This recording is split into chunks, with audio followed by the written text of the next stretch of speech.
আসসালামু আলাইকুম ওরহমতুল্লাহি ওবারাকাতুহু। জাভেদ অনলাইন একাডেমির পক্ষ থেকে সকল শিক্ষার্থীদেরকে স্বাগতম। আজকে আমরা জীববিজ্ঞান একটি প্র্যাকটিক্যাল নিয়ে আলোচনা করব, নবম দশম শ্রেণীর। বর্তমান সময় প্র্যাকটিক্যাল খুবই গুরুত্বপূর্ণ।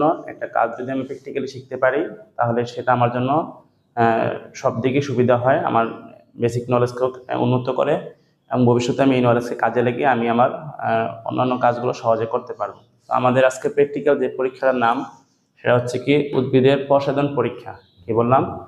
উদ্ভিদের প্রসাধন পরীক্ষা। আচ্ছা, তার আগে একটু এটা যদি আমার প্র্যাকটিক্যাল অংশ নয়, তারপর আমরা জেনে নেই যে প্রসাধন কাকে বলে। অনেকে প্রসাধন জিনিসটি হয়তো খেয়াল করতে পারো না।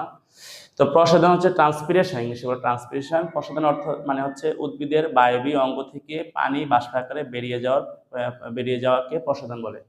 অর্থাৎ উদ্ভিদের যে বায়বীয় অঙ্গ আছে, পাতা, তারপরে কাণ্ড, লেন্টিসেল, কিউটিকল, এগুলো থেকে যে পানি বের হয়ে যায়, মূলত আসলে পাতা থেকে বেশি বের হয়। মানে উদ্ভিদের প্রসাধন হয় তিন জায়গা থেকে: পত্ররন্ধ্রীয় প্রসাধন, লেন্টিকুলার প্রসাধন আর কিউটিকুলার প্রসাধন। এর মধ্যে পাতা যে পত্ররন্ধ্র মানে পাতার ছিদ্র, এই পাতার ছিদ্র দিয়ে প্রায় 95% পানি বের হয়ে যায়। অর্থাৎ উদ্ভিদ যদি মাটি থেকে কোনো পানি গ্রহণ করে, ধরো তার 1 লিটার পানি সে গ্রহণ করেছে, তার হাফ লিটার দরকার, বাকি হাফ লিটার পানি সে ওই বাষ্প আকারে বের করে দিবে। এটাকে বলে প্রসাধন। প্রসাধন করার সুবিধাও আছে বা অসুবিধাও আছে। যদি সুবিধাটা কি, যে প্রসাধন যদি সে না করতো, পাতা বের না করতো, তাহলে নিচ থেকে প্রাণ আসতো না। ছোটবেলা আমরা পাইপ দিয়ে কোনো কিছু খাইলে যে টান দিলে কিন্তু নিচ থেকে আসবে, টান দিচ্ছি নিচ থেকে পানিটা আসছে, টান না দিলে কিন্তু উপরে আসবে না, তো তার শরীরে পানি আসবে না। আবার আমি পানি আছে আমার 1 লিটার, আমার শরীরে কিছু প্রয়োজন আছে, আমি পুরো পানি টান দিয়ে ফেটিয়ে দিয়েছি, ওইটাও আমার জন্য বেশি হয়ে যায়, মানে গাছের জন্য ক্ষতি হয়ে যায়। তো জন্য প্রসাধনকে বলা হয়েছে প্রয়োজনীয় উপদ্রব। অর্থাৎ প্রসাধন লিমিট পরিমাণ পর্যন্ত হলে ঠিক আছে, এটা আমার জন্য উপকার।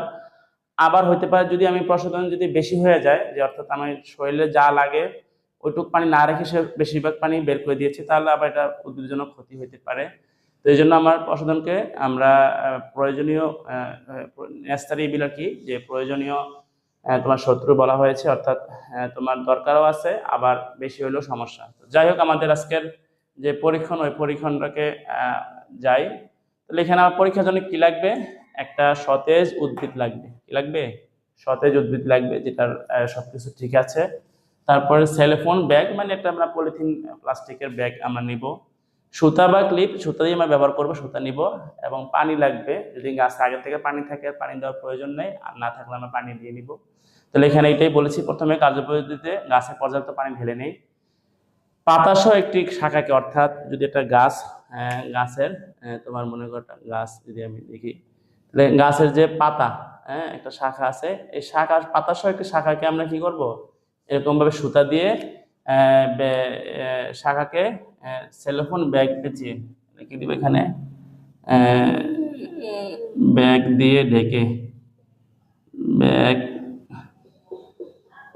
দিয়ে ঢেকে, ব্যাগ দিয়ে ঢেকে তারপরে কি সুতা দিয়ে বেঁধে নিই। শুধু সুতা দিয়ে হলে হবে না, মানে প্রথমে ব্যাগ দিয়ে মুড়াতে হবে, তারপর সুতা দিয়ে বেঁধে নিতে হবে।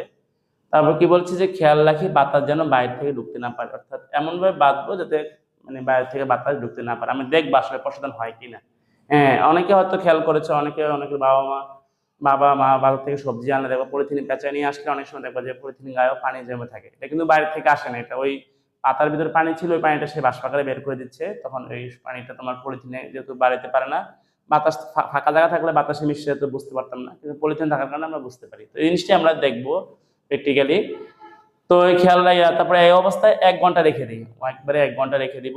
এখন পর্যবেক্ষণ কি করবো, আমরা এখন পড়ে নিচ্ছি, আমরা আবার প্র্যাকটিক্যালি মাঠ পর্যায়ে যাব, তখন আমরা খেয়াল করব যে 1 ঘন্টা পর দেখা গেল সেলোফোন ব্যাগের ভিতরের গায়ে পানির ফোঁটা জমে আছে। কি জমে আছে? পানির ফোঁটা জমে আছে। কথা কি বলছি, বোঝা গেছে? তাহলে পানির ফোঁটা জমে আছে এবং পুরো ব্যাগটি অস্বচ্ছ হয়ে আছে, অর্থাৎ বোঝা গেছে যে এখানে কি তোমার প্রসাধন হয়েছে। যেহেতু বাইরে থেকে পানি ঢোকার কোনো সুযোগ ছিল না, তাই বলা যায় পানি উদ্ভিদ থেকে বের হয়েছে, তাহলে এখানে প্রসাধন হয়েছে বলে বোঝা যায়। সতর্কতা কি, সতেজ উদ্ভিদ নিতে হবে, একেবারে সতেজ ফ্রেশ একটা উদ্ভিদ, এবং ব্যাগের মুখ ভালোভাবে বেঁধে নিতে হবে। তো চলো আমরা এখন মাঠ পর্যায়ে আমরা এই প্র্যাকটিক্যালটা করি। চলো এখন আমরা মাঠ পর্যায়ে যাই। তো শিক্ষার্থী বন্ধুরা, আমরা এখন মাঠ পর্যায়ে আসছি।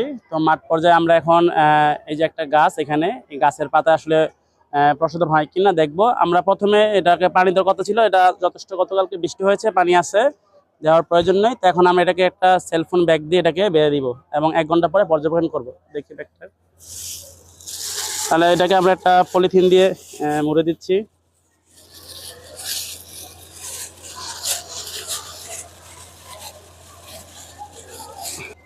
তা এখন এটাকে বেঁধে ফেলছি, একটা একটা একটা সুতা দিয়ে আমরা বেঁধে ফেলেছি। তো এটা আমরাকে এখন বেঁধে কিছুক্ষণ আমরা এটা রেখে দিব। তো আশা করি কিছুক্ষণ পরে এটা কি হবে, একটা এখানে আমাদের পানি জমলে বোঝাবে কি যে এটা প্রশোধন হয়েছে আর কি। তো আমরা একটু রেখে দিই কিছুক্ষণের জন্য। তো কিছুক্ষণ পর দেখা হচ্ছে। ধন্যবাদ সবাইকে। তো শিক্ষার্থী বন্ধুরা, আমরা প্রায় ঘন্টাখানেক পরে চলে আসলাম। এখন আমরা দেখি আমাদের এই গাছে সেই কাঙ্ক্ষিত প্রশোধন হয়েছে কিনা। তো এখন খেয়াল করো, তোমরা একটু খেয়াল করো, একটু ক্লোজ করো।